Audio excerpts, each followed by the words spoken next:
ஸ்தோத்திரிக்கிறோம் தகப்பனே, இந்த நல்ல ஆசீர்வதிக்கப்பட்ட இந்த வேளையிலும் கூட இதோ ஆண்டவரே, அருமையான ஆராதனை, இந்த காலை ஆராதனையில் கூட கர்த்தருடைய பிரசன்னத்துக்குள்ளாக எங்களை நடத்தி கொண்டு வருகிறீர். அதற்காக நன்றி செலுத்துகிறோம்.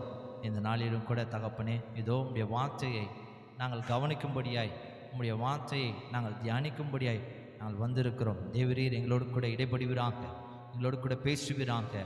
ஆவியானவர் எங்களோடு கூட அப்பா நீர் நிறைந்து காணப்படுவீராக. உம்முடைய சிலுவையில் அடியனை நீர் மறைத்து கொள்ளுங்க. உம்முடைய அபிஷேகம் என்னை மூடிக்கொள்ளட்டும். கர்த்தருடைய ஆவியானவர் இந்த வார்த்தை மூலமாக நீர் கிரியை செய்வீராக. இயேசு கிறிஸ்து மூலம் ஜெபிக்கிறோம் எங்கள் ஜீவனுள்ள நல்ல பிதாவே, ஆமென். அல்லேலூயா. கர்த்தர் நல்லவர். இந்த கர்த்தருடைய ஆராதனை வந்திருக்கிற, இந்த ஒளிப்பதிவு மூலமாய் பார்த்து கொண்டிருக்கிற, இந்த ஒளிப்பெருக்கி மூலமாய் கேட்டுக்கொண்டிருக்கிற யாவரையும் கர்த்தர் தாமே ஆசீர்வதிப்பாராக. எத்தனை பேர் சந்தோஷமா இருக்கிறீங்க? அல்லேலூயா, அல்லேலூயா. கர்த்தருடைய ஆராதனைக்காக இந்த தியான பகுதிக்காக எடுத்துக்கொண்ட வேத பகுதியை நம்ம வாசிக்கலாம். 118ஆம் சங்கீதம் 27ஆம் வசனத்தை நாம் வாசிப்போம். அதில் ஒரு பகுதியை வாசிப்போம். 118ஆம் சங்கீதம் 27. கர்த்தர் நம்மை பிரகாசிப்பிக்கிற தேவனாய் இருக்கிறார். போதும். அல்லேலூயா, அல்லேலூயா. கர்த்தருடைய பரிசுத்த நாமத்துக்கு மகிமையும் கனமும் உண்டாகட்டும். கர்த்தர் நம்மை பிரகாசிப்பிக்கிற தேவனாய் இருக்கிறார். அவர் அல்ல, நம்மை அவர் என்ன பண்ணுறாராம்? பிரகாசிப்பிக்கிற தேவன். அல்லேலூயா. எவ்வளோ ஒரு நல்ல தேவன் பாருங்களேன், இல்லையா? அவர் தான் பிரகாசமாக இருக்கணும். ஆனால் அவர் எப்படி நம்மை பிரகாசிப்பிக்கிறார் என்கிறதான வார்த்தையை இன்றைக்கு நம்ம தியானிக்க போகிறோம். அப்படியானால் கர்த்தர் நம்மை பிரகாசிப்பிக்கிற அவர் தேவனாய் இருக்கிறார். அல்லேலூயா. எத்தனை பேர் ஆமென் சொல்ல முடியும்? அல்லேலூயா. கர்த்தருடைய பரிசுத்த நாமத்துக்கு கனமும் மகிமை உண்டாகட்டும். கர்த்தர் தம்முடைய ஜனங்களை அவர் பிரகாசிப்பிக்கிற அவர் தேவனாய் இருக்கிறார். அல்லேலூயா, அல்லேலூயா. இந்த நாளில் கூட வந்திருக்கிற உங்களுடைய வாழ்க்கையில கூட இந்த வார்த்தைகள் உண்மையாகவே கிரியை செய்து உங்களையும் பிரகாசிக்க போகிறது. எத்தனை பேர் ஆமென் சொல்ல முடியும்? அல்லேலூயா, ஆமென். வேதத்திலிருந்து ஒரு வசனத்தை நம்ம வாசிக்கலாம், கவனிங்க. ஏசாயா தீர்க்கதரிசன புத்தகம் 60ஆம் அதிகாரம் 1-2 வேகமா நம்ம வாசிக்க கேட்கலாம். எழும்பி பிரகாசி, உன் ஒளி வந்தது, கர்த்தருடைய மகிமை உன்மேல் உதித்தது.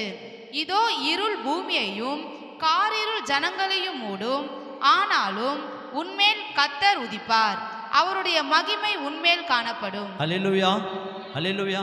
இது இந்த வார்த்தையானது குறிப்பாக தேவ ஜனங்களுக்கென்றே தேவனாய் கர்த்தர் தம்முடைய தாசன் மூலமாக சொல்லப்பட்டதான வார்த்தை. எழும்பி பிரகாசி அப்படின்றதான ஒரு வார்த்தையை தேவனாய் கர்த்தர் பாருங்க தம்முடைய ஜனங்களை உற்சாகப்படுத்தி யாரோட கூட எழுப்புகிறார் என்று சொன்னால், நம்ம வாசிக்க போறோம் பாருங்க. கிறிஸ்துவுக்குள்ள நம்ம எழும்பி பிரகாசிக்க தேவனாய் கர்த்தர் நம்ம உற்சாகப்படுத்துகிறார். அல்லேலூயா. அப்போ பிரகாசிப்பது என்றால் அதனுடைய பின்புறத்தில் அதனுடைய பொருள் என்னவென்று சொன்னால் பாருங்க, மகிழ்ச்சி, சந்தோஷம், சமாதானம், நீதி, உண்மை, மேன்மை, உயர்வு, இதெல்லாம் பாருங்க பிரகாசிப்பிக்கிற ஒன்று. அப்போ இன்னொரு காரியத்தை கூட நம்ம சொல்ல முடியும் பாருங்க. மற்றவர்களுக்கு முன்பாக சாட்சியாக வாழ்தல், நற்குணங்களோடு கூட வாழ்தல். அல்லேலூயா. இதெல்லாம் தான் நமக்கு உள்ளவும் வெளியவும் தேவனாய் கர்த்தர் நமக்கு நன்மைகளை செய்து நம்மையும் பிரகாசிக்க செய்ய போகிறார். இயேசு கிறிஸ்து அவர் சொன்னபோது, அவர் வாழ்ந்த நாட்களில் அவர் அநேக வார்த்தைகளை அவர் ஜனங்களுக்கு சொன்னார், சீஷர்களுக்கும் சொன்னார். இந்த நாளில் கூட ஒரு வார்த்தையை நம்ம வாசிக்க போகிறோம். மத்தேயு எழுதின சுவிசேஷ புத்தகம் 5ஆம் அதிகாரம் 14ஆம் வசனத்தை ஒருவர் வாசிக்க கேட்கலாம். மத்தேயு 5:14. நீங்கள் உலகத்துக்கு வெளிச்சமாய் இருக்கிறீர்கள். நீங்கள் உலகத்துக்கு வெளிச்சமாய் இருக்கிறீர்கள். மலையின் மேல் இருக்கிற பட்டணம் மறைந்திருக்க மாட்டாது. பாருங்க, அவர் ஒரு உதாரணத்தை சொல்றாரு. மலை மேல் இருக்கிற பட்டணம் ஒரு நாளும் யாராலையும் மறைக்க முடியாது. அல்லேலூயா. கர்த்தர் உங்களுக்குள்ள இருந்து கிரியை செய்வார் என்று சொன்னால் அதை யாராலையும் தடுக்க முடியாது. அல்லேலூயா, அல்லேலூயா. அப்ப யார் தான் நமக்கு வேணும்? கர்த்தர் நமக்கு வேணும். அல்லேலூயா. அப்படியானால் பாருங்க, இன்றைக்கு நம்முடைய இந்த ஒரு பிரகாசமான ஒரு வாழ்க்கை வாழ்வதற்கு நம்முடைய சுயபலமோ அல்லது அறிவு திறமையோ ஒன்றுத்துக்கும் உதவாது. ஏன் என்று சொன்னால் இதற்கு ஒருவர் வேணும், அவர் தான் இயேசு கிறிஸ்து. அல்லேலூயா, அல்லேலூயா. அப்ப இந்த தேவனாலே தான் நம்முடைய வாழ்க்கையில நீங்கள் பிரகாசிக்க முடியும். ஏன் என்று சொன்னால் பாருங்க, இந்த தேவன் நம்முடைய வாழ்க்கையில அவர் உங்களை வெளிச்சமாய் மாற்றும்படி வந்திருக்கிறார். இன்றைக்கும் இந்த வார்த்தைகளை ஒருவேளை நீங்க புதிதாய் கேட்டுக்கொண்டிருக்கலாம், இந்த ஒளிபெருக்கி மூலமாய் கேட்டுக்கொண்டிருக்கலாம். தேவனுடைய சமூகத்தில் ஒருவேளை நீங்கள் புதிதாய் வந்திருக்கலாம். உங்களுடைய வாழ்க்கையும் வெளிச்சமாய் மாற்றும்படிக்கு கிறிஸ்து இந்த பூமிக்கு வந்தார். அல்லேலூயா. யோவான் எழுதின சுவிசேஷ புஸ்தகத்தில் பாருங்க, நம்ம வாசிக்கலாம். 1ஆம் அதிகாரம் 1 நம்ம 9 வரைக்கும் வாசிப்போம், கவனிங்க. ஆதியிலே வார்த்தை இருந்தது, அந்த வார்த்தை தேவனிடத்தில் இருந்தது, அந்த வார்த்தை தேவனாய் இருந்தது, அவர் ஆதியிலே தேவனோடு இருந்தார்.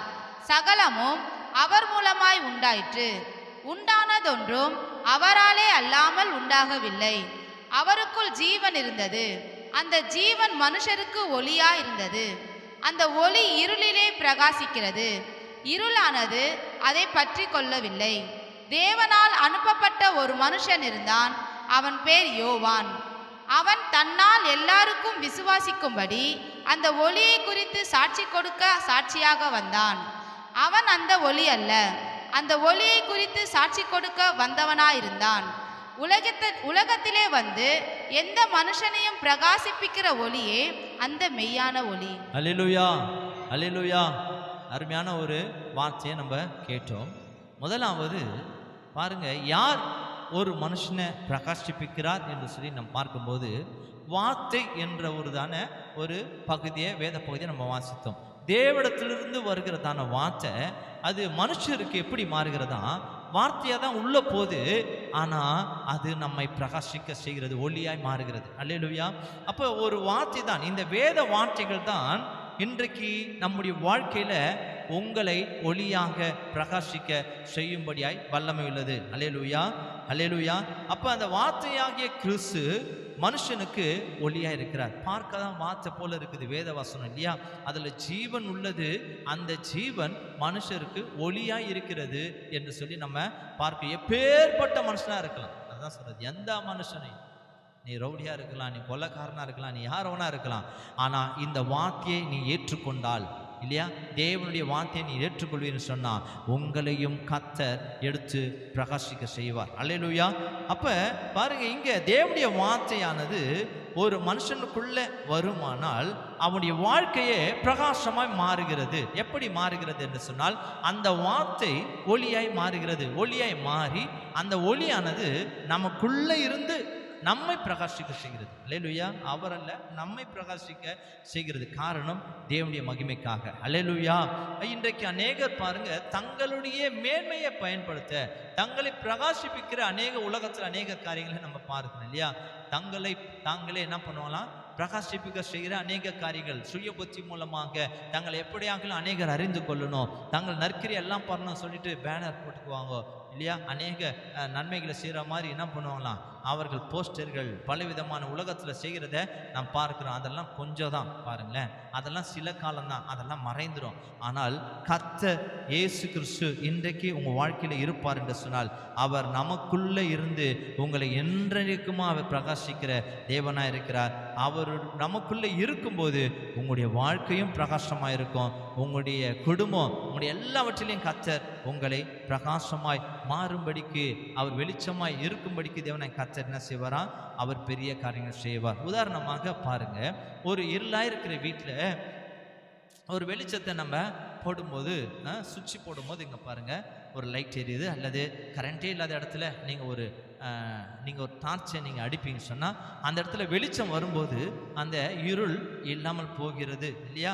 அதே போல் தான் பாருங்கள், இன்னொரு காரியத்தை கூட சொல்கிறேன். எவ்வளோ பெரிய வீடு கட்டினாலும், இன்றைக்கு அநேக வீடுகள்லாம் கட்டுறாங்க, மாடி மேலே மாடி கட்டி வீடெல்லாம் கட்டியிருக்கலாம். ஆனால் அதற்கு வெளிச்சம் இல்லாமல் இருக்குமானால், நல்லா கவனிங்க, வெளிச்சம் இல்லாமல் இருக்குமானால் அது எவ்வளோ பெரிய ஒரு வீடாக இருந்தாலும் அதற்கு மதிப்பே கிடையாது இல்லையா?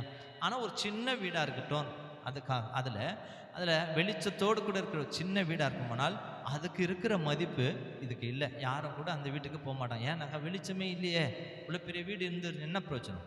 இதேதான் மனுஷனுடைய வாழ்க்கை. அல்லேலூயா. இன்றைக்கு அநேகருடைய வாழ்க்கையில் இருள் இருக்குது. பணம் இருக்கலாம், சொத்து இருக்கலாம், சுகம் இருக்கலாம், ஆனால் என்ன இருக்குதுன்னா இருள் இருக்குது, ஒன்றுத்துக்கும் பிரயோஜனமே இல்லை. ஆனால் இன்றைக்கு அவைகள் ஒன்றும் இல்லாமல் நம்ம இருக்கிறோம். நமக்குள்ள ஒரு வெளிச்சம் இருக்குது. அல்லேலூயா, அல்லேலூயா. இதுதான் அதை காட்டிலும் மேலானது. அல்லேலூயா. அப்போ இந்த தேவனை கர்த்தர் பாருங்க, ஒரு மனுஷனுடைய வாழ்க்கையில எது முக்கியம் என்று சொன்னால், இங்கே வேதம் சொல்கிறது, அவனுக்குள் கிறிஸ்துவின் ஒளி இருக்குமானால் அவன் உலகத்தின் சகல மனிதனை பார்க்கிலும் மேலானவராய் இருப்பான். அல்லேலூயா. காரணம், கிறிஸ்துவின் ஒளியானது என்ன செய்யுமா, அது அப்படியே இருக்காது. நாளுக்கு நாள் இந்த மனுஷனை அவன் வீட்டில் பிரகாசிக்க செய்யும், அவன் வெளியில் அவன் தெருக்களில் பிரகாசிக்க செய்யும். அதுக்கப்புறம் மலை மேல் உள்ள பட்டணம் போல அனைவருக்கும் பிரகாசமாக இருக்கும்படி தேவனாய் கர்த்தருடைய இந்த வார்த்தையானது, கிறிஸ்துவானவர் நமக்குள்ள இருந்து பெரிய காரியங்களை செய்கிற தேவனாய் இருக்கிறார். அப்போ இயேசு கிறிஸ்து வார்த்தையாக தான் இருக்கிறாரு. இன்றைக்கு உங்கள் கரத்தில் இருக்கிற வார்த்தை அது கிறிஸ்து என்று சொல்லி வேதம் சொல்லுகிறது. இந்த வார்த்தை சும்மா இருக்காது. இந்த வார்த்தை உங்களுக்குள்ள இருக்குமானால் இது உங்களை அவர் ஆசீர்வாதமாய், ஜெயமாய், இந்த பிரகாசமாய் தேவனாய் கர்த்தர் மாற்றுகிற தேவனாய் இருக்கிறார். அல்லேலூயா. அப்போ உள்ளவும் நமக்கு ஆசீர்வாதங்கள், வெளியவும் நமக்கு ஆசீர்வாதங்கள். அல்லேலூயா. வேதத்தில் ஒரு சம்பவத்தை குறித்து நம்ம வாசிக்கலாம். யாத்திராகம புஸ்தகம் 34ஆம் அதிகாரம் 27 முதல் 29 வரைக்கும் மோசே குறித்து இங்க ஒரு செய்தியை நம்ம வாசிக்க போற. கவனிங்க, வாசிக்கலாம். பின்னும் கர்த்தர் மோசேயை நோக்கி, இந்த வார்த்தைகளை நீ எழுது, இந்த வார்த்தைகளின்படியே உன்னோடும் இஸ்ரவேலரோடும் உடன்படிக்கை பண்ணினேன் என்றார். அங்கே அவன் அப்பம் புசியாமலும் தண்ணீர் குடியாமலும் இரவும் பகலும் 40 நாள் கர்த்தரோடே இருந்தான்.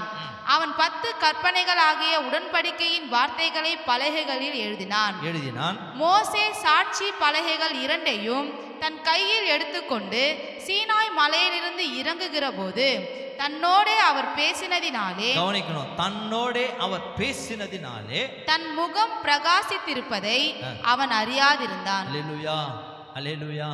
பாருங்க, அவன் பிரகாசமா இருக்கிறான்னு சொல்லி யாருக்கே தெரியாது, மோசேக்கே தெரியாது.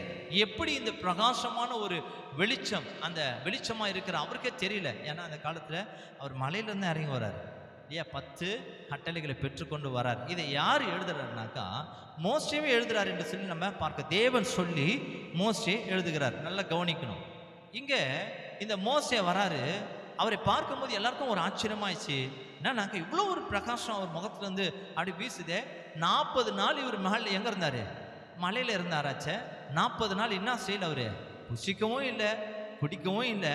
ஆனால் இப்படிப்பட்ட ஒரு எல்லாரை பார்க்கலும் ஒரு விசேஷமான ஒரு வெளிச்சமுடையவராக இருக்கிறாரே என்று சொல்லி எல்லாரும் அங்க என்ன செஞ்சாங்களாம், ஆச்சரியப்பட்டாங்களாம். உண்மையாகவே நல்லா கவனிங்க.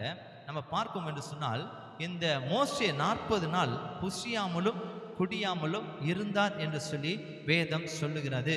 அப்படியானால் உண்மையாகவே ஒரு மனுஷன் புசியாமலும் குடியாமலும் எந்த ஒரு தண்ணீர் கூட குடிக்காம 40 நாள் இருப்பது ரொம்ப கஷ்டம். ஒத்துக்கிறீங்களா இல்லையா? கஷ்டம் இல்லையா? அப்ப அப்படியே இருந்தாலும் அவங்களுக்கு எப்படி இருந்தாக்கா, அவர்களால் நடக்க முடியாது, அவர்களால் என்ன பண்ண முடியாது, எழுந்திருக்க முடியாது, பேசக்கூட முடியாது, சத்தம் கூட போயிடும். 3 நாள் நீங்கள் சாப்பிடலாம். நீங்கள் பாருங்களேன், வாய்ஸ்லாம் அப்படியே அமையும். 3 நாள் நீங்கள் சாப்பிடலாம். என்னக்கா சோறு இல்லை, காதெல்லாம் அடிச்சுக்க கேட்காது, இப்படி ஆகிடும். சாப்பாடு இல்லைங்க, சாப்பாடு இல்லை. சாப்பாடு இல்லாமல் நீங்கள் வாழ்ந்து பாருங்களேன், நமக்கு எல்லாமே போயிடும். காது கேட்காது, கண்ணு தெரியாது, நடக்க முடியாது, எல்லாமே வரும். இங்கே 40 நாள் அவர் என்ன பண்ணுறாருன்னா, புசியாமலும் குடியாமலும் எப்படி வர்றாரு, இங்கே கீழே இருக்கிறவங்கள பார்க்கணும், அவங்கள வந்து பிரகாசமாக வர்றாரு. அல்லேலூயா, அல்லேலூயா. அப்படியானால் பாருங்க, இந்த மோசே 40 நாள் புசியாமலும் குடியாமலும் இருந்ததுக்கு காரணம் என்னன்னாக்கா, தேவனாய் கர்த்தர் அவனோடு கூட பேசினதுனால. அல்லேலூயா, அல்லேலூயா. கர்த்தர் அவனோடு கூட பேசினதுனால அந்த வார்த்தையானது இவருக்குள்ளே வந்தபோது முதலாவது அவர் பலன் அடைகிறார். அல்லேலூயா. ஏனென்று சொன்னால், இயேசுக்கு சொல்கிறாரு, மத்திய எழுதின சுவிசேஷ புத்தகத்தில் 4ஆம் அதிகாரம் 4ஆம் வசனம் சொல்லுகிறது. வாசிக்கலாம், கவனிங்க.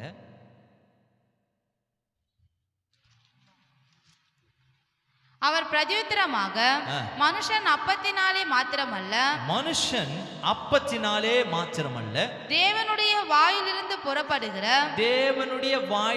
புறப்படுகிற ஒவ்வொரு வார்த்தையினாலும் பிழைப்பான் என்று எழுதியிருக்கிறதே என்றார். ஒவ்வொரு வார்த்தையினாலும் பிழைப்பு. அல்லேலூயா. ஒவ்வொரு வார்த்தை. இங்க 10 கட்டளை வாங்குறாரு, இவர் வாங்கி எழுதுறாரு. நல்லா கவனிக்கணும். அவர் 10 கட்டளைகளை சொல்றாரு, தேவன் சொல்றாரு மோசே கிட்ட. இவர் கேட்கிறாரு, உள்ள போய் அவர் என்ன பண்றாருன்னா வெளியே வருது, அவர் எழுதுறாரு. அல்லேலூயா. அப்ப நல்லா கவனிக்கணும். இந்த வார்த்தையை ஒருவேளை அவர் எழுதி கொடுத்திருப்பாருன்னு சொன்னால் இந்த மோசே எப்படி இருப்பாருன்னு தெரியாது. ஆனால் மோசேட்ட கர்த்தர் பேசுறாரு. பேசும்போது 40 நாள் அவனுடைய சரீரத்தில் எப்படி இருந்திருக்க முடியும் ஒரு மனுஷன் சராசரியா? ஆனால் தேவனுடைய வார்த்தை உள்ள வரும்போது அவன் விசேஷமான பலன் வருது. அல்லேலூயா. அப்போ பலன் வருது. அது மாத்திரமல்ல, வெளியில் பார்த்தீங்கன்னாக்கா அவன் மற்ற எல்லா ஜனங்களையும் நல்லா சாப்பிட்டு கொடுத்துருக்கிற ஜனங்களை பார்க்கிலும் அவன் பிரகாசமாக இருந்தார். அப்படியானால் தேவனுடைய வார்த்தை அவனுக்குள்ளே போகும்போது, அவர் எழுதும்போது பாருங்க, அவர் கேட்குறாரு, அவருக்குள்ளே போகுது, அவர் பலன் அடைகிறாரு. அவர் வெளியே வரும்போது அந்த வார்த்தையானது பாருங்க எப்படி இருந்தான், அவருக்குள்ள அவரை பிரகாசிக்கிறதாய் இருந்ததாக அந்த நாட்களில் வேதம் சொல்லுகிறது. அந்த நாட்களில் இருக்க எல்லா ஜனங்களும் பார்த்தார்கள். கிட்ட போட்டு கூட என்ன பண்ணாங்க, பயந்தார்கள் என்று சொல்லி நாம் பார்க்கிறோம். இப்போ தேவனுடைய வார்த்தையானது இந்த மோசேக்குள்ள வந்தபோது பாருங்க, பலனில்லாத இந்த மோசே பலன் அடைந்திருக்க முடியும். அல்லேலூயா. பாருங்க, எல்லா பலன், விசேஷமான பலன், சரீரத்துக்கு வேண்டிய எல்லா பலனையும் கொடுத்து வெளியே வரும்போது பாருங்க, அந்த வார்த்தையானது அந்த ஒளியாக மாறி, ஏனென்று சொன்னால் வார்த்தை கிறிஸ்து என்று சொல்லி நம்ம வாசித்தோம். இந்த வார்த்தையை தான் அவர் பெற்றாரு. இந்த வார்த்தைகளை கட்டளைகளாக பெற்றுக்கொண்டு வராரு. இந்த வார்த்தைகள் முதலாவது மோசேயை பலப்படுத்தினது, மோசேயை பிரகாசித்தது. மீண்டுமாக அந்த வெளிச்சத்தோடு கூட அவர் என்ன பண்ணாரு, மலையிலிருந்து இறங்கி வருகிறார். அப்போ இந்த மோசேக்கு தேவனுடைய வார்த்தைகள் தேவனை கர்த்தர் கொடுத்தார். அவன் கேட்டு கற்பனைகளை எழுதின போது அவனுடைய வாழ்க்கையை பாருங்க எப்படி இருந்தான், வெளிச்சமாய் மாறினது. அப்படியானால் பாருங்க, அவனுக்குள் வார்த்தையானது ஜீவனையும், அதே வார்த்தைகள் அவன் தோற்றத்தை பிரகாசமாகவும் தேவனை கர்த்தர் மாற்றினார். அன்றைக்கு மோசேயின் முகம் பிரகாசமாக இருந்தது காரணம் தேவன் பேசின வார்த்தைகள். இன்றைக்கும் தேவனுடைய வார்த்தைகள் உங்களுக்கு நேராக வருகிறது, காரணம் உங்கள் வாழ்க்கையை மாற்றும்படியாக. அல்லேலூயா, அல்லேலூயா. கர்த்தருடைய வார்த்தை பாருங்க இன்றைக்கு உங்களுக்கு நேராக வருகிறது. இந்த வார்த்தைகள் நீங்கள் செவி கொடுத்தால் உங்கள் வாழ்க்கை ஆசீர்வாதமாக மாறும். எத்தனை பேர் விசுவாசிக்கிறீங்க? அல்லேலூயா. இந்த வார்த்தைகள் வெறுமையாக வரவே வராது. நீங்கள் செவி கொடுத்து நீங்கள் கேட்பீங்க சொன்னால் இந்த வார்த்தைகள் உங்கள் வாழ்க்கையில் உங்களை ஆசீர்வாதமாக மாற்றிட்டு தான் வரும். அல்லேலூயா, அல்லேலூயா. யோவான் 8ஆம் அதிகாரம் 32ஆம் வசனம் சொல்கிறது, சத்தியத்தையும் அறிவீர்கள், சத்தியம் உங்களை விடுதலையாக்கும். இதை நீ அறிந்து கொண்டீங்கன்னா கிறிஸ்துவானவர் சும்மா இருக்க மாட்டார், உங்களை விடுதலையாக்கிடுவார் எல்லா காரணத்திலும். அல்லேலூயா. இன்றைக்கு நீங்கள் ஆண்டவர் அறியாமல் இருக்கலாம். எத்தனையோ பேர் இந்த வார்த்தைகளை கேட்டுக்கொண்டு இருக்கலாம். யாருக்கோ சொல்கிறாங்க நினச்சிருக்கலாம், ஒருவேளை சபைக்கு சொல்கிறாங்க நினச்சிருக்கொண்டு இருக்கலாம். ஆனால் இந்த வார்த்தைகள் உங்களுக்கு நேராக வருகிறது. தேவனாய் கர்த்தர் அவருடைய வார்த்தைகள் மூலமாக உங்களை ஆசீர்வதித்து உங்கள் வாழ்க்கையை ஆசீர்வாதமாய் மாற்ற அவரால் முடியும். அப்படியானால் வேதம் சொல்லுகிறது, தேவனுடைய வார்த்தை வல்லமை உள்ளது. இந்த வார்த்தைக்கு நீங்கள் செவி கொடுத்தால் உங்கள் வாழ்க்கை பிரகாசமாய் மாறும். 2வது காரியம் நம்ம வாசிக்கலாம். இயேசு கிறிஸ்து அவர் ஊழியம் செய்த போது அவர் அநேக ஓமைகளை சொல்றார்.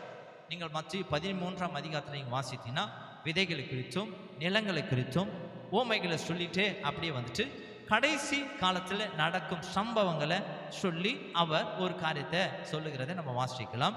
மத்திய எழுதின சுவிசேஷ புஸ்தகம் 13ஆம் அதிகாரம் 43ஆம் வசனம். அப்பொழுது நீதிமான்கள் தங்கள் பிதாவின் ராஜ்யத்திலே சூரியனை போல பிரகாசிப்பார்கள். கேட்கிறதற்கு காதுள்ளவன் கேட்க கடவன். அல்லேலூயா, அல்லேலூயா. இங்க இயேசு கிறிஸ்து சொல்ற ஒரு வார்த்தையை நீங்க கவனிக்கணும். அப்பொழுது நீதிமான்கள், யாரு நீதிமான்கள்? தங்கள் பிதாவின் ராஜ்யத்தில் சூரியனை போல பிரகாசமாய் இருப்பார்கள். அல்லேலூயா. அதற்கு என்ன பொருள் என்று சொன்னால் பாருங்க, இன்றைக்கு யார் தான் சொல்றாரு? நீதிமான்களை சொல்றாரு. அப்போ நீதிமான்களாய் மாறுவதற்கு தேவனுடைய வார்த்தை தேவை. அல்லேலூயா. ஒரு மனுஷன் பாவத்திலிருந்து நீதிமானாய் மாறுவதற்கு தேவனுடைய வார்த்தை தேவை. அந்த வார்த்தை நாளுக்கு நாள் அவன் கேட்டு கேட்டு கேட்டு, இன்றைக்கும் நம் தேவ ஜனங்களாக இருக்கிறோம். நாளுக்கு நாள் நம்முடைய வார்த்தையை நம்ம கேட்க கேட்க நம்முடைய வாழ்க்கை மாறணும். இங்க சொல்றாரு நீதிமான்கள், நல்லா கவனிங்க, இவர்கள் தேவனால் தெரிந்து கொள்ளப்பட்டு தேவனுடைய வார்த்தையை கேட்டுக்கொண்டிருக்கிற தேவச்சனங்கள் நீதிமான்களாய் வாழ்ந்து நீதிமான்களாய் இந்த பூமியில கர்த்தருடைய வார்த்தையினால அவர்கள் நீதிமான்களாய் மாற்றப்பட்டு நீதிமான்களாய் வாழ்ந்து அவர்கள் முடிக்கும்போது பிதாவின் ராஜ்யத்துல, நல்லா கவனிங்க, எங்க பிரகாசமா இருப்பார்களாம்? பிதாவின் ராஜ்யத்தில், பரலோக ராஜ்யத்தில் அவர்கள் பிரகாசமாக இருப்பார்களாம். அல்லேலூயா. அப்போ தேவனுடைய வார்த்தைகள் நம்முடைய வாழ்க்கையில் என்ன செய்யுதுனாக்கா மாற்றுகிறது.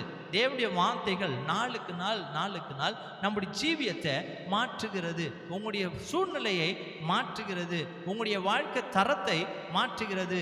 உங்களுடைய குறைவான எல்லா குறைவுகளை மாற்றுகிறது. ஏனென்று சொன்னால் கிறிஸ்துவின் வார்த்தையானது உண்மையாகவே இந்த வேத வார்த்தைகள் உங்கள் வாழ்க்கையில் சத்தியம் உள்ளது. உங்கள் வாழ்க்கையில் நிச்சயமாகவே ஒரு மாற்றத்தை கொடுக்க வல்லமை உள்ளது. தேவனுடைய வார்த்தை நமக்குள்ள இருந்தால் என்ன நடக்குமா பாருங்க, உங்களை வெளிச்சமாய் மாற்றிடும். அல்லேலூயா. நீங்கள் நீதிமானாய் மாறப்படுவீர்கள். அல்லேலூயா.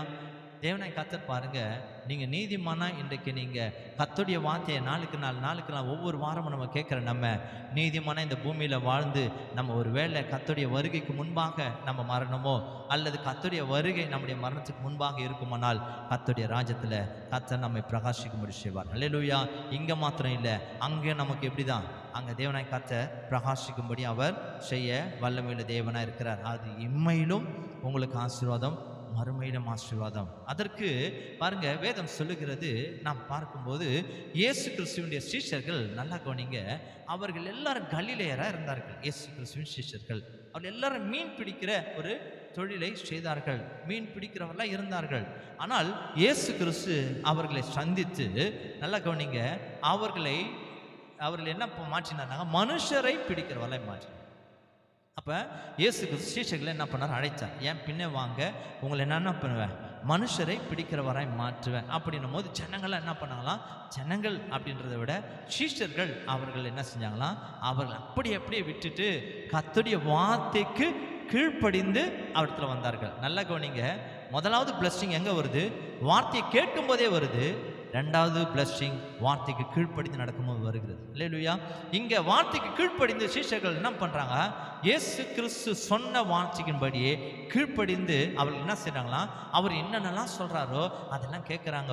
எங்கெல்லாம் போய் பிரசங்கிக்கிறாரோ அவரோட கூட இருக்கிறாங்க. நாளுக்கு நாள் அவருடைய வார்த்தையை கேட்டு கேட்டு கேட்டு அவர்கள் எப்படி மாறிட்டாங்களானாக்கா அப்போஸ்தலராக மாறிட்டாங்க.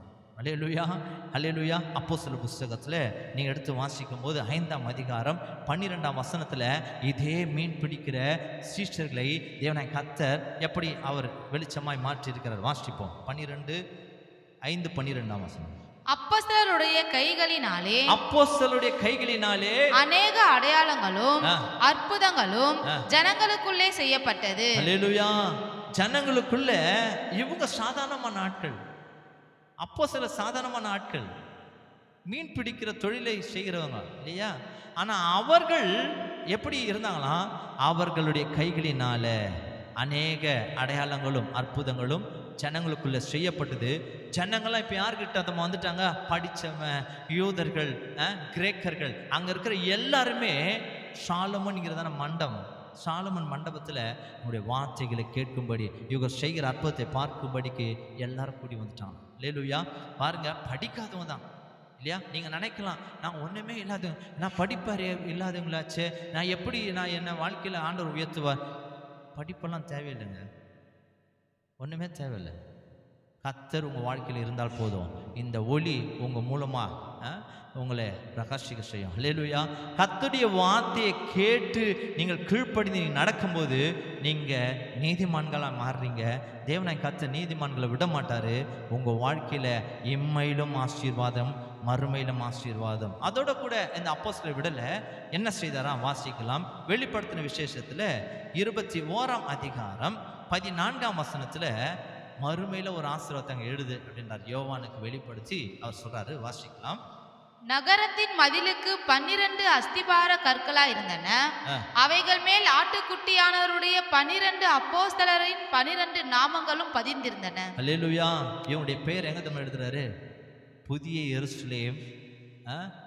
தேவ ஆலயத்தின் மதில் மத்தியில் என்னுடைய பெயர்கள்லாம் பொறிக்கப்பட வேண்டும். இயேசு கிறிஸ்து சொல்கிறார் சிஷ்யன்கிட்ட இல்லையா, இதெல்லாம் என்ன பண்ணு, யோவான்கிட்ட சொல்கிறார், இது எழுது. யார் தெரியுமா? அவங்க நீதிமான்கள். அல்லேலூயா.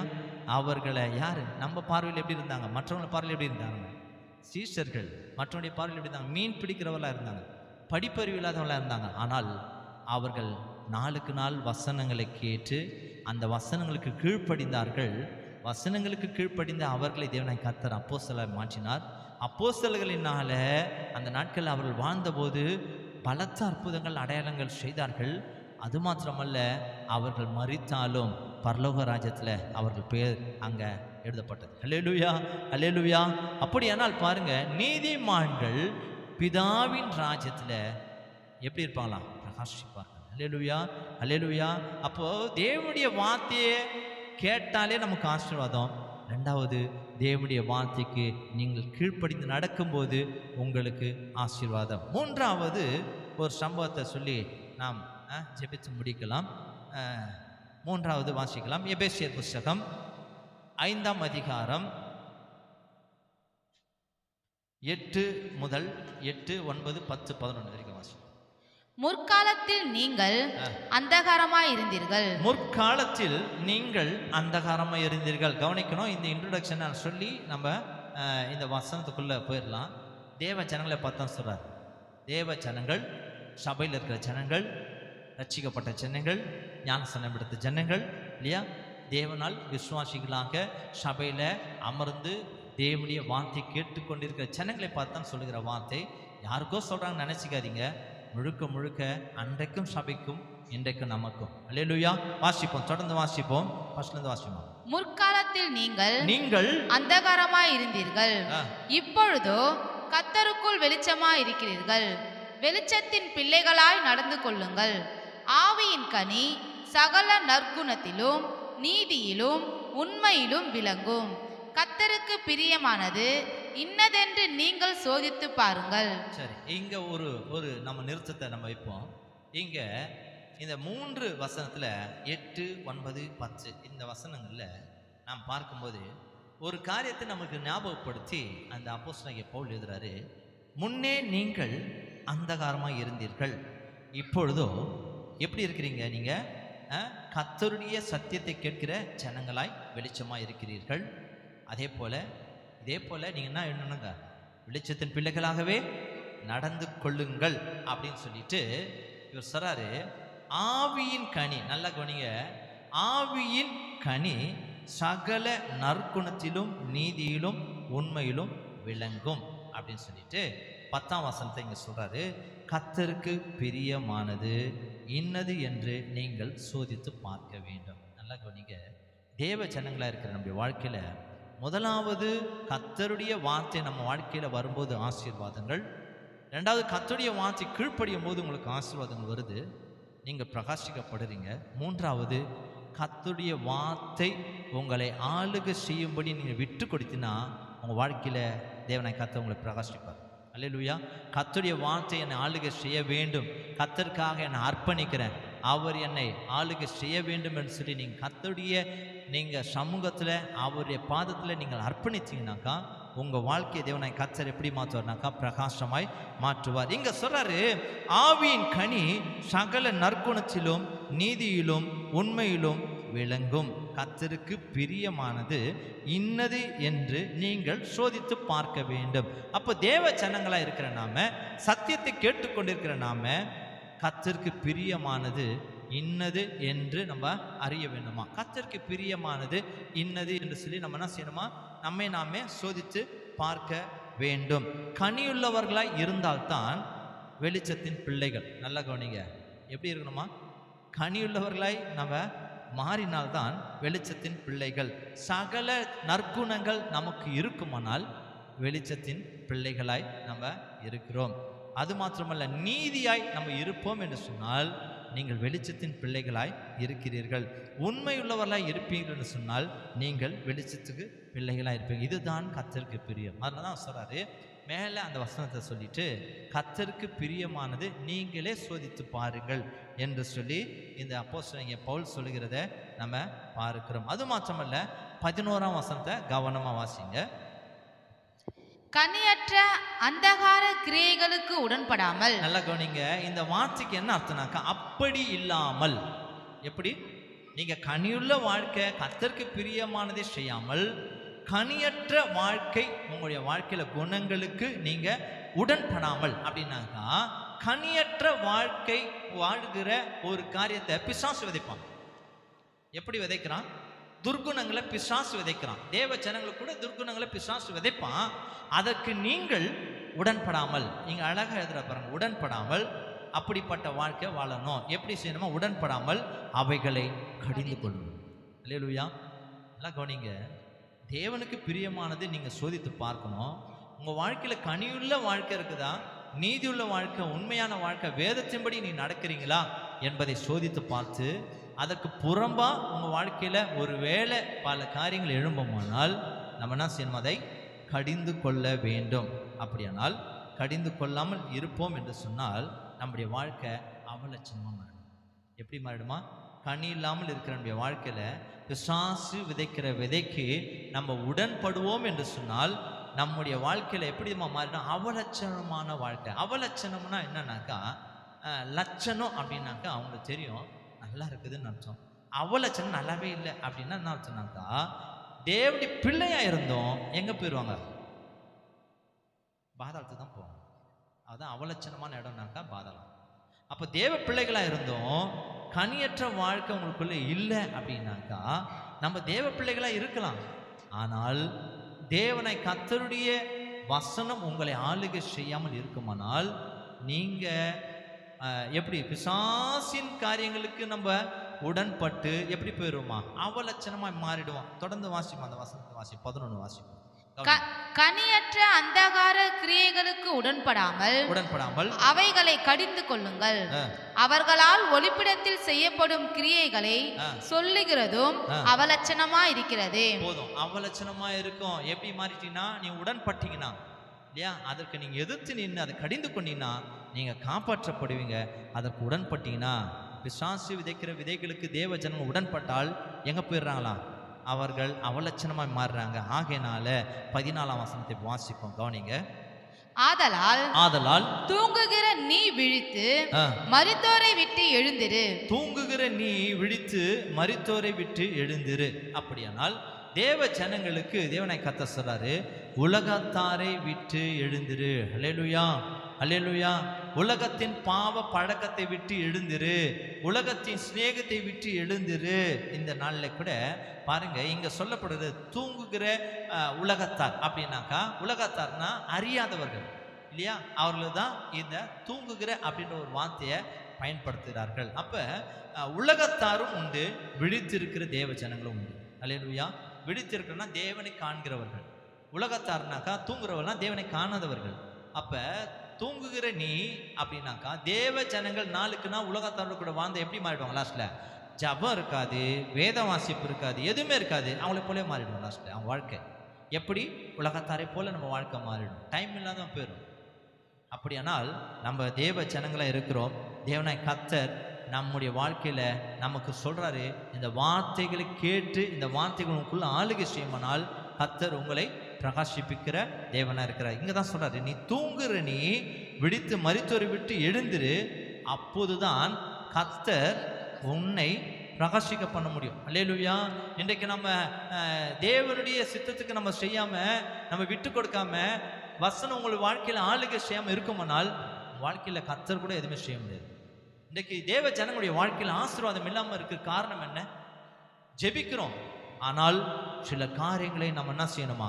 கர்த்தருக்கு சித்தமானது எது என்று சொல்லி நீங்க அறிந்து அவங்களை விட்டு விலகி வாழும்போது தான் கர்த்தர் உங்களை ஆசீர்வதிக்க முடியும். அப்போ பாருங்க, இங்க தேவ ஜனங்கள் இப்படி எப்படி மாறிடுறாங்க? வசனம் அவளை ஆளுகை செய்யல, எப்படி மாறிடும்? நம்ம உலகத்தால் ஆளுகை செய்யறது போல போயிருது. அதனால தான் வேதம் சொல்லுகிறது. சங்கீதத்துல 1ஆம் வசனத்துல 1ஆம் அதிகாரம் 1-3 வரைக்கும் நீங்க வாசிப்பீங்கன்னா, துன்மார்க்கருடைய ஆலோசனையின்படி நீ நடவாமல், அவங்க விதைப்பாங்க, பிசாசு உனக்கு எப்படி விதைக்கும்படி கர்த்தர் அங்க வச்சிருப்பார், தேவனே வைப்பார். தெரியுமா உங்களுக்கு? நீங்க இடறீங்களா என்னன்றதை உங்களை சோதிக்கும்படி கர்த்தர் வைக்கிற ஒரு விஷயம் அதுதான். இஸ்ரவேல் ஜனங்களுக்கு கானானியர் அங்க வச்சார், இடறிட்டாங்க. சில வேளையில நம்ம எச்சரிக்கையா இருக்கணும். இங்க 1ஆம் அதிகாரம் சங்கீதத்துல 1 வாசிப்போம், 3 வரைக்கும் வாசிப்போம். துன்மார்க்கருடைய ஆலோசனையில் நடவாமலும், பாவிகளுடைய வழியில் நில்லாமலும், பரியாசக்காரர் உட்காரும் இடத்தில் உட்காராமலும், கர்த்தருடைய வேதத்தில் பிரியமா இருந்து. இப்ப பாருங்க, மாறுது அவன் வாழ்க்கை. எப்படி மாறுது? இங்க போக வேண்டிய ஆட்கள், இங்க இருக்க வேண்டிய ஆட்கள் வேணாம் அப்படின்னு சொல்லிட்டு நீ என்ன பண்ணணும்? கர்த்தருடைய வேதத்தில் பிரியமா இருந்து. அப்போ உன் வாழ்க்கை மாற்றம் வரணும். இந்த மாற்றம் தேவனுடைய வார்த்தையினால இருக்கும். அல்லேலூயா, அல்லேலூயா. நீ சொல்லி மாறினாக்கா ரொம்ப நாள் இருக்க முடியாது. நான் எனக்குள்ளே இருந்தாலும் ஒரு நாள் இருக்க முடியாது. கர்த்தருடைய வார்த்தை உனக்குள்ள குத்தப்பட்டு மாற்றமானால் அந்த வார்த்தைகள் உன்னை பிரகாசிக்க பண்ணும். அல்லேலூயா. இங்க சொல்லுது, நீ உலகத்தாரோடு கூட இருக்கிற அந்த ஸ்நேகத்தை விட்டு, அவன் பாருங்க, துன்மார்க்கர் இருக்கிற இடத்தை விட்டு நீ எழுந்திருப்பின்னு சொன்னா, நீ கர்த்தரை தேடுவின்னு சொன்னா, உன் வாழ்க்கை எப்படி தான் இருக்கும்? செழிப்பா இருக்கும் என்று சொல்லி தேவனை கர்த்தர் சொல்றார். அல்லேலூயா. இன்றைக்கு அநேகருடைய வாழ்க்கை நன்மை வராமல் இருப்பது காரணம் என்ன தெரியுமா? துன்மார்க்கருடைய ஆலோசனை கேட்டு போனவங்க தான். வேதத்தில் நீங்கள் வாசிக்கும் போது, லூக்கா எழுதின சுவிசேஷ புத்தகத்தில் நீங்கள் வாசிக்கும் போது பாருங்க, 15ஆம் அதிகாரம் 17 - 19 வரைக்கும் பாருங்க. நீங்கள் ஆரம்பத்திலேருந்து இந்த இளையகுமாரனை குறித்து நீங்கள் வாசிக்கலாம். அவனுடைய வாழ்க்கையில் தகப்பனோடு இருக்கும் போது நல்ல ஆசீர்வாதம் இருந்துச்சு, சுகமாக இருந்தான், நல்லா அவன் என்ன அவன் கோல்டு ஆபரணங்களை அணிந்திருந்தான், நல்ல உயர்ந்த வஸ்திரங்களை போட்டிருந்தான். ஒவ்வொரு வேலையும் ராஜாவுடைய வாழ்க்கையில், அதாவது ராஜான்னா செல்வந்தர், அந்த செல்வந்தர் வீட்டில் எப்படி போஜனம் இருக்குமோ அப்படியெல்லாம் சுகமாக இருந்தான். ஆனால் அவன் இழந்தது காரணம் தெரியுங்களா? அவன் வெறுமையும் அவன் வறுமையும், பன்றிகள் சாப்பிடுகிற தீவனை கூட அவனுக்கு இல்லாமல் போவதற்கு காரணம் என்ன தெரியுங்களா? துன்மார்க்கருடைய ஆலோசனை. அவன் ஃப்ரெண்டுங்கிட்ட போய் கேட்டான். அப்போ அவன் சொன்னாங்க, நீ பணக்காரன் தானே, நீ என்ன பண்ணு, உனக்கு உங்கள் அப்பாண்ட இருக்கிற சொத்தெல்லாம் வாங்கிட்டு, இது என்ன இது, உங்கள் அப்பா கொஞ்சம் கொஞ்சமாக தர, நம்ம போய் உல்லாசமாக ஜாலியாக இருக்கலாம் அப்படின்னு அவனுக்கு ஆலோசனை கொடுத்து என்ன பண்ணாலாம், அவனை கொண்டு போகிறாங்க. இப்போ அவர் என்ன பண்ணிட்டாரு, எல்லாத்தையும் அவங்க அப்பாண்ட, தகப்பனே எனக்கு சேர வேண்டிய பாகலாம் எனக்கு கொடுங்க அப்படின்னு சொல்லி தகப்பன்ட்ட கேட்குறாரு. தகப்பன்ட்ட கேட்டபோது அவர் என்ன சொன்னார், வானாப்பா எதுக்குப்பா அப்படிங்கிறார். அதெல்லாம் உனக்கு தேவையில்லாத விஷயம், நான் என்ன கேட்குறேன், எனக்கு என்ன பங்கோ அதை எனக்கு கொடு அப்படின்னு சொல்லி அங்கே சண்டை போட்டு என்ன பண்ணுறாரு, அந்த பங்கெல்லாம் வாங்கின்னு போய் ரொம்ப நாள் இல்லைங்க, கொஞ்ச நாள் தான் இருந்தார். அந்த துன்மார்க்கர்கள் அவன் கூட சேர்ந்து என்ன பண்ணாங்களாம், செலவழிக்கிற வரைக்கும், அந்த தேவனுடைய ஆசீர்வாதம் இருக்கிற வரைக்கும் இருந்து போயிட்டாங்க. லாஸ்ட்டில் இவருக்கு வர்றதுக்கும் அங்கே முடியல. அவர் ஆடைகளை இழந்துட்டாரு. எப்படி இருந்தார்னாக்கா, வறுமையின் அந்த வஸ்திரத்தை அணிந்து கொண்டாரு, பாதரட்சை கூட இல்லை. அவர்கிட்ட இருக்கிற மோதத்தெல்லாம் வச்சு என்ன பண்ணிட்டாரு, அவரை சாப்பிட்டுட்டாரு. இப்போ அவருக்கு தங்குவதற்கு இடம் இல்லை, அவருக்கு சாப்பிடுவதற்கு ஒன்றும் இல்லை.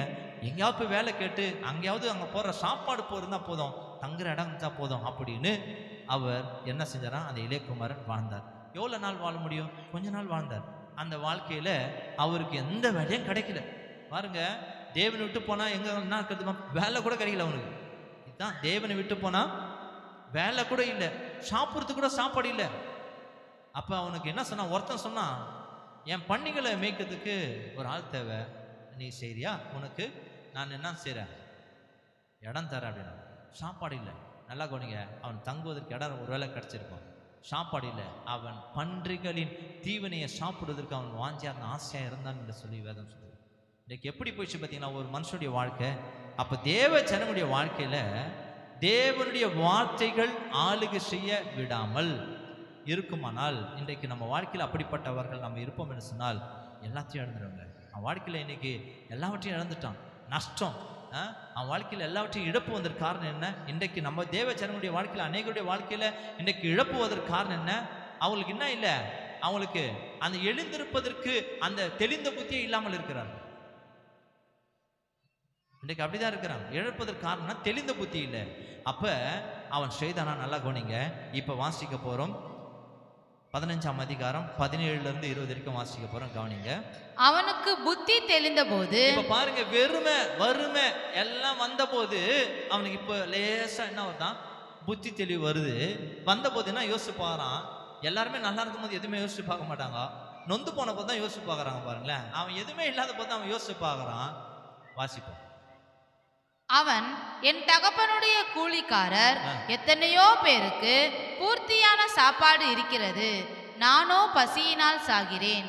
நான் எழுந்து என் தகப்பனிடத்திற்கு போய், தகப்பனே, பரத்துக்கு விரோதமாகவும் உமக்கு முன்பாகவும் பாவம் செய்தேன். இனிமேல் உம்முடைய குமாரன் என்று சொல்லப்படுவதற்கு நான் பாத்திரன் அல்ல. உம்முடைய கூலிக்காரரில் ஒருவனாக என்னை வைத்துக் கொள்ளும் என்பேன் என்று சொல்லி எழுந்து புறப்பட்டு தன் தகப்பனிடத்தில் வந்தான்.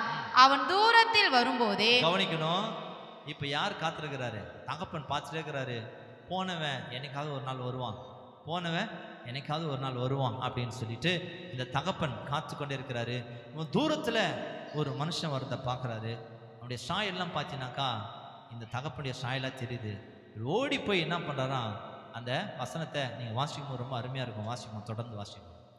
அவன் தூரத்தில் வரும்பொழுதே அவனுடைய தகப்பன் அவனை கண்டு மனதுருகி ஓடி அவன் கழுத்தை கட்டி கொண்டு அவனை முத்தம் செய்தான். அல்லேலூயா. அது மாத்திரமல்ல, அவன் வாழ்க்கையில இழந்து போனதை 21லிருந்து 23 வரைக்கும் குறித்து கொள்ளுங்க. இழந்து போன வஸ்திரங்கள் மீண்டுமாய் கொடுக்கப்பட்டது. அவன் இழந்து போன பாதரட்சி அவனுக்கு மீண்டுமாய் கொடுக்கப்பட்டது. அவனுக்கு மோதிரங்கள் போடப்பட்டது.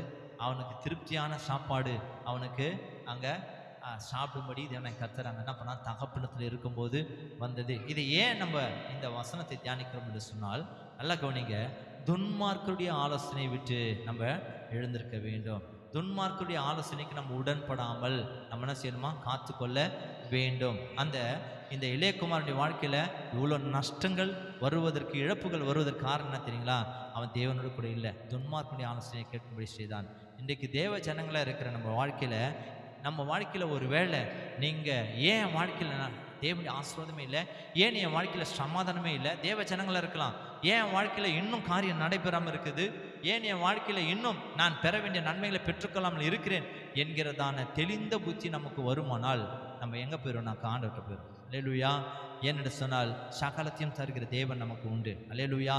அப்படியானால் இந்த வேத வார்த்தைகள் நம்மை ஆளுகை செய்ய வேண்டும் இல்லையா? தேவனாய் கர்த்தருடைய வார்த்தை நம்மை ஆளுகை செய்யுமானால் அதற்கு நீங்கள் விட்டு கொடுப்பீங்கன்னு சொன்னால் கர்த்தர் உங்களை பிரகாசிக்க பண்ணுகிற தேவனாய் இருக்கிறார். ஏன்னு சொன்னால் வேதம் சொல்லுகிறது, நம்ம வாசிக்கும் போது 1 சாமுவேல் புஸ்தகத்தில் கூட அன்னாள் பாருங்க, ரொம்ப நாள் யாரு கூடவே இருந்தாருன்னா குடும்பத்தையே இருந்து அவருடைய குறைவுகளை நினைத்து அழுது கொண்டே இருந்தாள் என்று சொல்லி நாம் பார்க்கிறோம். ஆனால் அதே வேளையில் அவளுக்கு புத்தி தெளிவு வந்து எழுந்து தேவாலயத்துக்கு போனாள் என்று சொல்லி 9ஆம் வசனமும் 1 சாமுவேல் 1ஆம் அதிகாரம் 9ஆம் வசனமும் 10ஆம் வசனமும் அவள் செபித்தாள் என்று சொல்லி நாம் பார்க்கிறோம். பாருங்க, இந்த தேவனுடைய ஆலயத்தை போகும்படியான ஒரு புத்தி தெளிவு அவளுக்கு வந்த போது தான் அங்க தேவனாய் கர்த்தர் அவருடைய வார்த்தை அந்த நாள்ல இருந்து ஏடி மூலமாக வந்துச்சு. 17ஆம் வசனத்துல அவர் சொல்றாரு பாருங்க, ஜெபித்து முடிக்கிறாங்க. அந்த புத்தி தெளிவு வந்த போது தான் கர்த்தருடைய வார்த்தை இந்த ஏடி மூலமா வருது. வாசிப்போம், சமாதானத்தோட வாசிப்போம். 1 சாமுவேல் 1:17. அதற்கு ஏலி, சமாதானத்துடனே போ, நீ இஸ்ரவேலின் தேவனிடத்தில் கேட்ட உன் விண்ணப்பத்தின்படி அவர் உனக்கு கட்டளையிடுவாராக என்றார். அல்லேலூயா. இந்த வார்த்தை வந்தது மனம் திரும்பும் போது தான், எழுந்திருக்கும் போது தான், நம்ம மரித்தோரை விட்டு உலகத்தாரை விட்டு எழுந்திருக்கும் போது தான் கர்த்தருடைய வார்த்தை மீண்டுமாய் நமக்கு வந்து என்ன பண்ணான், அடுத்த வருஷத்துல 18ஆம் வசனத்துல அவர் என்ன பண்ணார், புசித்தால் அவர் துக்கமா இல்லை. 19ஆம் வசனத்துல நீங்க வாசிக்கும் போது கர்த்தர் அவர் வேண்டியதை கொடுத்துட்டார். அல்லேலூயா, அல்லேலூயா. அப்போ மனம் திரும்பும் போது கர்த்தர் உங்களை பிரகாசிக்க பண்ணுவார். அல்லேலூயா. கர்த்தருடைய வார்த்தை கேட்டு அதற்கு நீங்கள் அர்ப்பணிப்பீங்க சொன்னா கர்த்தர் உங்களை பிரகாசிக்க பண்ணுகிற தேவன். அல்லேலூயா. இன்றைக்கு தேவ ஜனங்களுடைய வாழ்க்கையில பாருங்க, வசனத்தை கேட்கும் போதே கர்த்தர் ஆஸ்வதிக்கிறார், வசனத்துக்கு கீழ்ப்படியும் போது கர்த்தர் ஆஸ்வதிக்கிறார், வசனத்துக்கு உங்களை விட்டு கொடுக்கும் போது இந்த வசனம் ஆனது, இந்த தேவ வார்த்தையானது உங்களுக்குள்ளே இருந்து உங்களை ஆசீர்வாதமாய், உங்களை நன்மையாய், உங்களை பிரகாசமாய் வழி நடத்தும். நாம் யாவரும் கண்களை மூடி இந்த நாளிலையும் கூட தேவனாய் கர்த்தருடைய ஜனங்களாய் இருக்கிறோம். கர்த்தர் நமக்கு அவர் தம்முடைய வார்த்தைகளை அவர் நமக்கு தந்திருக்கிறார். இந்த வார்த்தை தான் நம்ம வாசித்தோம். கர்த்தர் நம்மை பிரகாசிக்க பண்ணுகிற தேவன். தேவனுடைய வார்த்தை உங்களுக்குள்ளே இருக்குமானால் உங்களை பிரகாசமாய் மாற்றும். ரெண்டாவது, தேவனுடைய வார்த்தையை நீங்கள் இன்னும் ஆசீர்வாதத்தை பெற வேண்டுமானால் தேவனுடைய வார்த்தைக்கு நீங்கள் கீழ்ப்படிந்து நடக்கும்போது இன்னும் அடுத்த ஸ்டேஜில் தேவனை கர்த்தர் ஆஸ்வதிக்கிறார். மூன்றாவது, நீங்கள் அக்கம் பக்கம் இருக்கிற உங்களுடைய துன்மார்க்கர், உங்களை சுற்றிலுமா இருக்கிற துன்மார்க்கர், உங்கள் வேலையில் ஒரு வேளை உங்களுடைய உறவினர் ஒரு வேளை யாராக இருக்கலாம், அந்த துன்மார்க்குடைய ஆலோசனை கேட்காமல் கர்த்தருடைய வார்த்தைக்கு நீங்கள் அர்ப்பணிப்பீன்னு சொன்னால் உங்கள் வாழ்க்கையின் கர்த்தர் அடுத்த ஸ்டேஜுக்கு ஆசீர்வாதமாய் மாற்றுகிறார். அல்லேலூயா. உங்களை எல்லா இடத்திலும் பிரகாசமாய் தேவனை கர்த்தர் வைப்பார். தேவனுடைய வார்த்தை வல்லமை உள்ளது. இந்த வார்த்தை உங்களை பிரகாசிக்க செய்ய வல்லமையுள்ளதாக இருக்கிறது. நாம் யாவரும் கண்களை மூடி இதனால் கூட எழுந்து நின்று தேவனாய் கர்த்தரை நோக்கி நாம் பார்க்கலாமா? இதனால் கூட தேவனாய் கர்த்தர் அவர் நம்மை விசேஷமானவர்களாய் அவர் அழைத்தார். அதை நம்ம ஒரு நாளும் புரிந்து கொள்கிறது இல்லை. அதனால தான் அவர் பேதுரு எழுதுறாரு, 1 பேதுரு 2:9 இந்த வசனத்தை அடிக்கடி நீங்கள் வாசித்து நீங்கள் உங்களை நீங்களே நிதானித்து பாருங்கள். கர்த்தர் உங்களை அந்தகாரமான வாழ்க்கையிலிருந்து இந்த வசனத்தை நம்ம வாசித்து நம்ம இந்த வசனத்தை நம்ம கொஞ்சம் அப்படியே கொஞ்சம் நினைவு கொண்டு வருவோம். யாராவது எடுத்து வாசிங்க. 1 பேதுரு 2:9 வாசிங்க. நீங்கள் யார் அப்படின்ற ஒரு கேள்விக்குறிக்கு நீங்கள் இந்த வசனத்தை நீங்கள் வாசிக்கணும். தேவ ஜனங்களே, நீங்கள் யார்? இந்த வசனத்தை வாசிக்க போகிறோம். கவனி.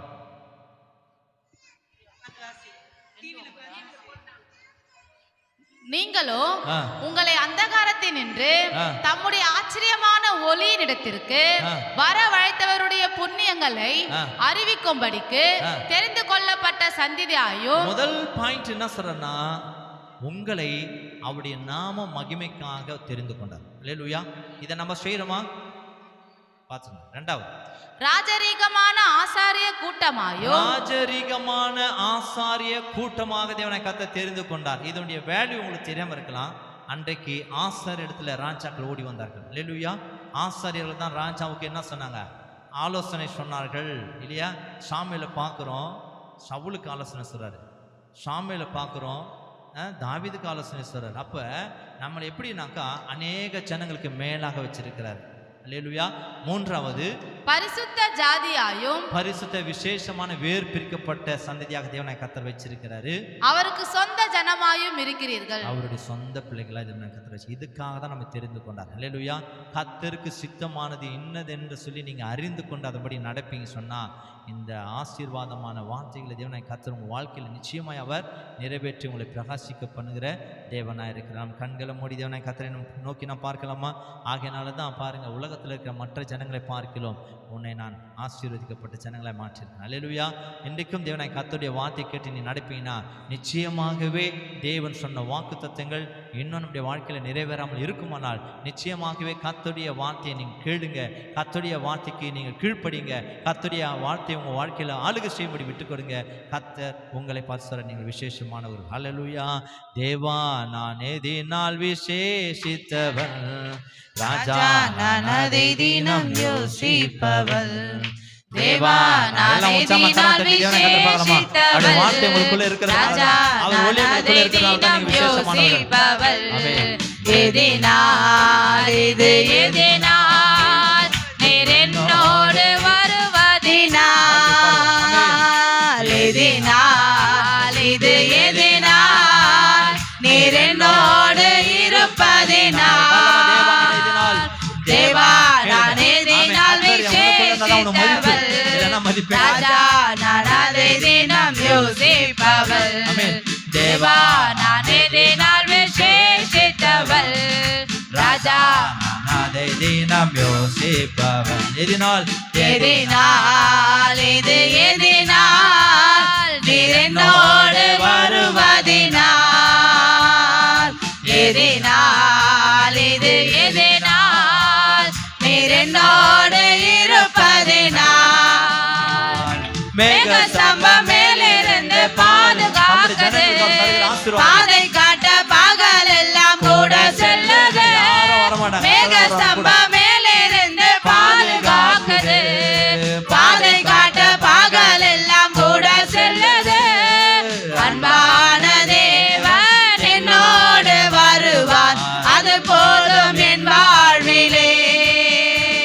கரத்தடி. அன்பான தேவன் என்னோடு வருவார், அது போதும் என் வாழ்விலே. தேவா நான் எதினால் விசேஷித்தவள், ராஜா நான் அதை தினம் யோசிப்பவள். தேவா நான் எதினால் விசேஷித்தவள், ராஜா நான் அதை தினம் யோசிப்பவள்.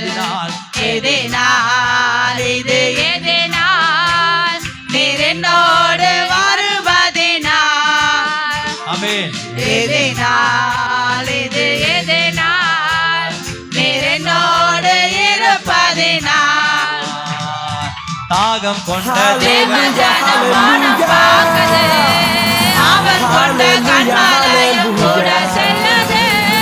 தாகம் கொண்ட தேவன் ஜனம் வானம் பார்க்குது, அவன் கொண்ட கன்மலையும் கூட செல்லுது. என் ஏக்கமெல்லாம் என் தேவன் தீர்ப்பார், சந்தோஷம் நான் காணுவேன். என் ஏக்கமெல்லாம் என் தேவன் தீர்ப்பார், சந்தோஷம் நான் காணுவேன். தேவா நான் எதினால் விசேஷித்தவள், ராஜா நான் அதை தினம் யோசிப்பவள். தேவா நான் எதினால் விசேஷித்தவள், ராஜா அதை தினம் யோசிப்பவள். எதினால் இது எதினால் நீர் என்னோடு வருவதினால். எதினால் இது எதினால் நீர் என்னோடு இருப்பதினால்.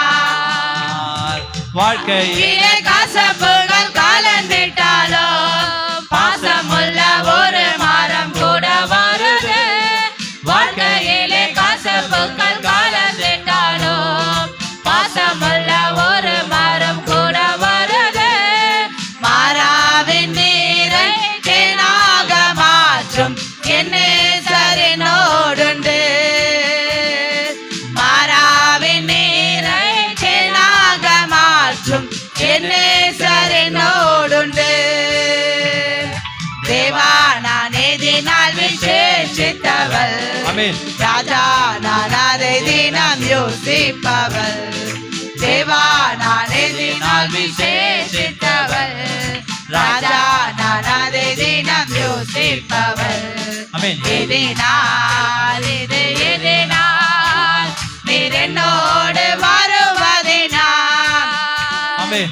எதினால் இது எதினால் நீர் என்னோடு இருப்பதினால். பகல் சென்று அந்தகாரம் சூழ்ந்து கொண்டது, பரிசுத்தமான அக்னி ஸ்தம்பம் செல்லுது.